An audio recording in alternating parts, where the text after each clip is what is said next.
Hello, English learners, and welcome back here at English Pod. My name is Emma. And I'm James. And today, we're going to talk about a very, very special topic. Yes, this one's interesting and a little different from our usual topics. It's all about the language of wine. Right, the language of wine. You might wonder, why do people use words to describe wine? It seems so simple you drink it, and that's it, right? But actually, there's a whole world of words and ideas around wine. Absolutely. Describing wine isn't just about saying I like it or I don't. There are words for the taste, the smell, even the feel of wine. It's like a language in itself. Yes, and I think it's so fascinating. Many people see wine as something special, something to be enjoyed slowly. And when they talk about wine, they try to capture that special feeling. Exactly, and that's why we have phrases like full-bodied, dry, or fruity. Each word is like a clue, giving us an idea of what the wine will be like, even before we taste it. Yes, and today, we'll go deeper into these words. We'll talk about why people use these specific words and what they mean. So if you're curious about wine or just want to learn more vocabulary, this is the place for you. And the best part, you don't even have to drink wine to understand these words. You can think of this as learning a new type of language, a language used to describe something people enjoy. Yes, exactly, James. So let's start with the basics. When people describe wine, they often talk about the wine's body. Now, you might think, body, what does that mean? It's a good question. The body of wine is a bit like the weight of the wine in your mouth. Some wines feel heavy and rich, while others feel light and refreshing. So, when someone says a wine is full-bodied, they mean it feels thick and rich. And if a wine is light-bodied, it feels almost delicate, like it's not heavy at all. So the body of a wine can give us an idea of how it feels to drink it. Exactly, and it's a good place to start. But that's just one part of describing wine. Another important word is dry, and no, it doesn't mean the wine feels dry like a desert. Right, in wine, dry means that there's little to no sweetness. So if a wine is dry, it's not sweet at all. But if a wine is sweet, you'll taste a bit of sugar in it. Yes, and some people love dry wines, while others prefer something a little sweeter. It's all about personal taste. So far we have body, which describes how heavy or light the wine feels, and dry or sweet, which tells us about how much sugar or sweetness is in the wine. Yes, but there's more. Another common word you might hear is fruity. This one is interesting because, well, you might think, wait, wine is made from grapes, right? So isn't all wine fruity? Good question. While all wine is made from grapes, some wines have flavors that remind people of other fruits, like apples, cherries, or even tropical fruits like pineapple. Exactly. When someone says a wine is fruity, it usually means that the wine has strong flavors that taste like fruits, not just grapes. Right, and it can make the wine feel fresh and lively. So if you hear someone say a wine is fruity, they mean it has a lot of fruit flavors that you can taste. And sometimes people even talk about specific fruits, like apple notes or a hint of cherry. It's amazing how much variety there can be in wine. Yes, and that's what makes it so fun. There's a whole range of flavors, and people enjoy trying to figure out which ones they can taste. It's almost like a little puzzle for your taste buds. And that's one of the reasons people get so into wine. Every bottle can be a little bit different, even if it's made with the same type of grape. It's like each wine has its own personality. Exactly, and just like people, some wines are bold, while others are quiet or subtle. And I think that's what makes the language of wine so interesting. Yes, it's a way to capture these unique qualities, almost like telling a story about the wine before you even drink it. So far we've talked about body, dry, sweet, and fruity. And already, we're building a picture of how to talk about wine. It's really exciting. And the more you learn, the more you realize there's so much to discover. Yes, James, and you know, it's almost like we're becoming wine detectives, learning to find these little clues in each sip. Let's dive a bit deeper. So, besides body and fruity notes, we often hear people talk about the wine's aroma or bouquet. That's true, and aroma is an important part of the wine experience. When people smell a wine, they're not just doing it for fun. The aroma can actually tell you a lot about the wine even before you take a sip. Exactly. It's like the scent is giving you a little hint about what you'll taste.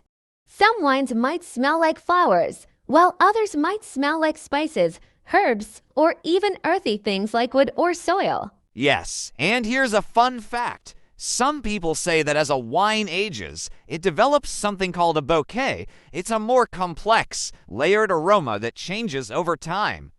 So, an older wine might smell different than a younger one. That's a good point, James. So we could say that the aroma is like the wine's first impression. And if you keep smelling, you might start noticing different layers, especially in older wines. Yes, and it's amazing how many layers you can find.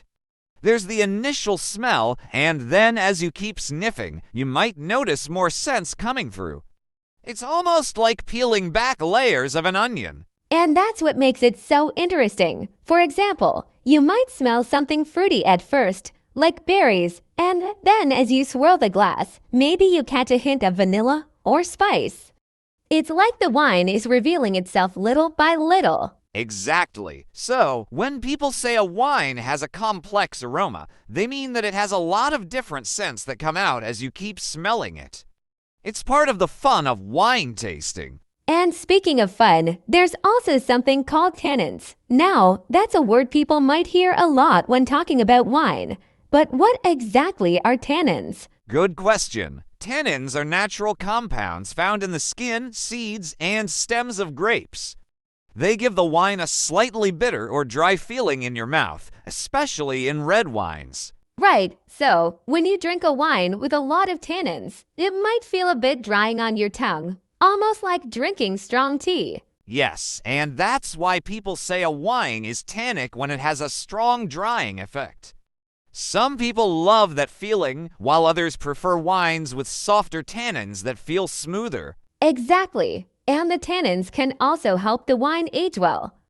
They act like a kind of preservative, helping the wine develop more flavors over time. So, if someone likes a wine that's rich and intense, they might enjoy a tannic wine. But if they want something softer and easier to drink, they might go for a wine with less tannin. And that's why it's so helpful to know these words. Once you understand terms like tannic, fruity, and dry, you can start to understand your own taste in wine a bit better. Exactly. You can go to a wine store or a restaurant and feel more confident about choosing a wine because you have the language to describe what you like. It's empowering. Yes, and it can make the whole experience of tasting wine feel more personal. It's like you're creating your own map of flavors and preferences. You're discovering what makes each wine unique. And that's what makes wine tasting so much fun. It's personal and unique for everyone. Absolutely, James. And what's really fascinating is that wine tasting isn't just about drinking. It's almost like going on a little adventure with each glass. I mean, think about it. When we talk about wine, we're talking about flavors, scents, and sensations that take us to places. Yes, exactly. Each wine has its own story. It could be from a sunny vineyard in California or a cool, rainy hillside in France. And each of those places gives a different character to the wine. Right, and that's something called terroir. I know it sounds like a fancy word, but it just means the environment where the grapes grow, like the soil, the climate, and even the altitude. All of those things affect the taste of the wine. That's a good point, Emma. So, when we say a wine has a sense of place, it's really about the terroir, the land and conditions that shaped it. Exactly. It's almost like the wine is carrying a bit of its home with it. For example, wines from a warm, sunny region might taste a little richer or fruitier, while wines from a cooler area might be lighter and more refreshing. And that's why people can often tell where a wine is from just by tasting it. They might pick up on those unique hints from the region, like how some French wines have an earthy, almost mineral-like taste because of the soil. Yes, and that makes it fun to try wines from different places. Each one is like its own experience, and you never know what you're going to find. So true. And speaking of experiences, we should talk about the finish of a wine. That's another term people use, and it's all about what happens after you swallow. Oh, yes, the finish. The finish is basically the taste that lingers after you've taken a sip. Some wines have a short finish. The taste fades quickly, while others have a long, lasting finish that you can still taste a few moments later. Exactly. And the length of the finish can be a sign of quality. Wines with a longer finish are often more complex, and people usually find them more enjoyable. And it's funny because sometimes the flavors in the finish are different from what you tasted at first. You might get a surprise hint of something like chocolate or spice as the taste fades. Yes, and that's what makes wine tasting so interesting. It's like each part of the sip, the beginning, the middle, and the finish, brings a new part of the story.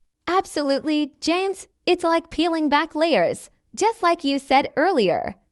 And when you take your time to notice these things, it's almost like you're giving the wine the chance to tell its full story. Right, and this language of wine, like body, aroma, tannins, finish, it all helps us to capture that story.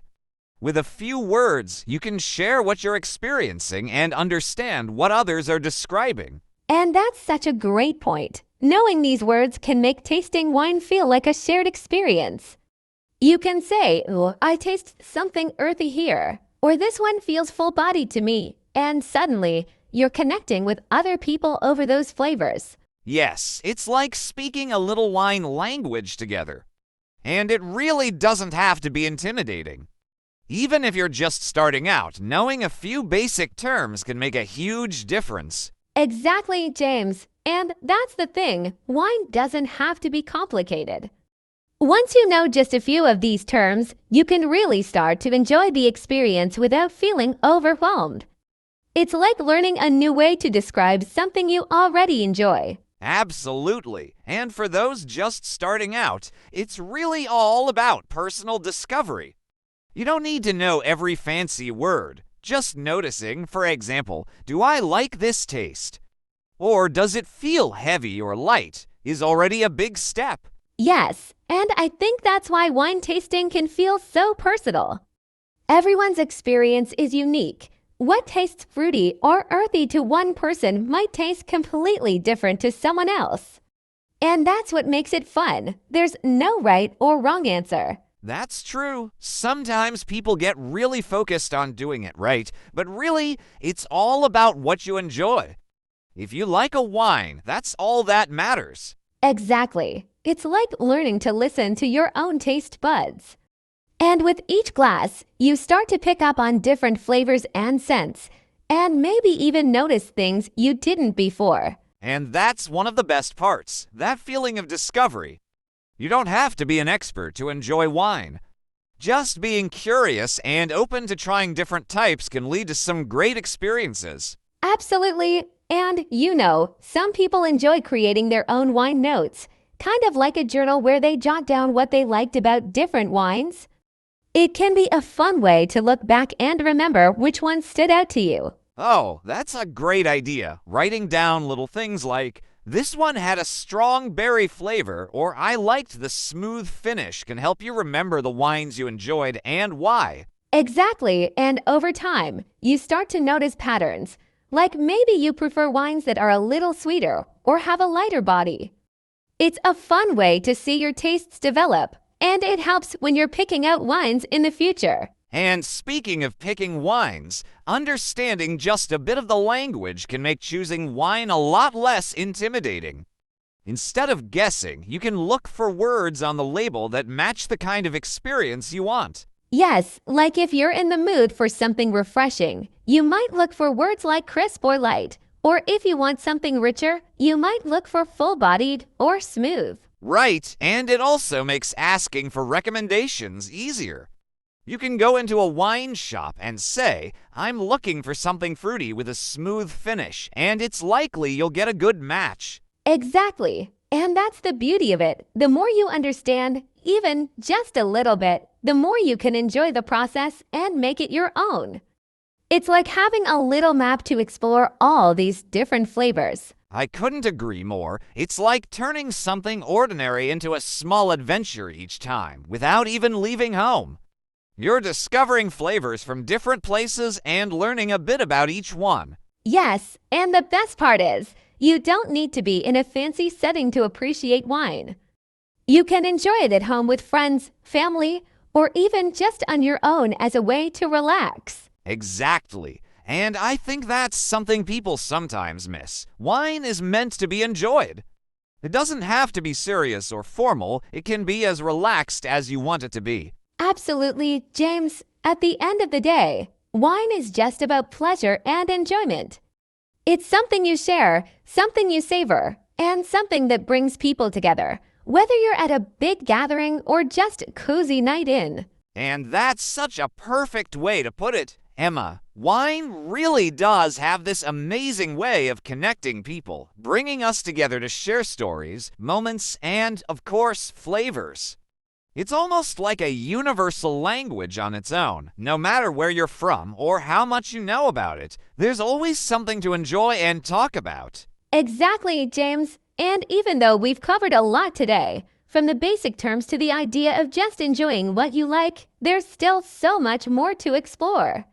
But hopefully our listeners feel a little more confident now and maybe a little more excited to try something new with wine. That's the goal, isn't it? Just encouraging everyone to be curious, to try different wines without worrying too much about getting it right. After all, there's no perfect answer. It's all about finding what brings you joy. Absolutely, and we hope everyone listening feels inspired to grab a glass, taste something they might not usually try, and just enjoy the experience. Maybe take a moment to think about the flavors, maybe even jot down a few notes if that feels fun. But most importantly, just savor it. Couldn't have said it better myself, Emma. Wine, in its essence, is meant to be enjoyed. It doesn't need to be overthought or overanalyzed unless that's something you enjoy. It's more about finding those little moments to relax, appreciate, and maybe even feel a little adventurous with each sip. And remember, there's a whole world of wines out there from all sorts of places, with all kinds of flavors. You don't need to travel the world to experience it. Sometimes, all it takes is a single bottle. And who knows, maybe you'll find a new favorite along the way. And that's the beauty of it, really. Every time you try a new wine, it's like a mini adventure, a chance to discover a little piece of another culture, another part of the world. It's almost like you're traveling without leaving your home. Yes, and if there's one thing we hope everyone takes away from this podcast, it's that wine doesn't have to be complicated. Just approach it with a bit of curiosity, a bit of openness, and a lot of enjoyment. Let it be something special that you do for yourself or with others. Exactly. Wine is as simple or as complex as you want it to be. So, here's to exploring, discovering, and just enjoying each glass, each moment. And with that, I think it's time we wrap up this lovely conversation. We hope all of you have enjoyed this journey with us and maybe learned a thing or two about the language of wine. Yes, thank you so much for tuning in, everyone. We hope you feel more ready to dive into the world of wine and have fun with it. So, grab a glass, enjoy every sip, and here's to discovering something new. Cheers to that. Thank you, everyone, for joining us on this special topic. Until next time, take care, enjoy your wine, and keep exploring. Goodbye, everyone, and happy tasting.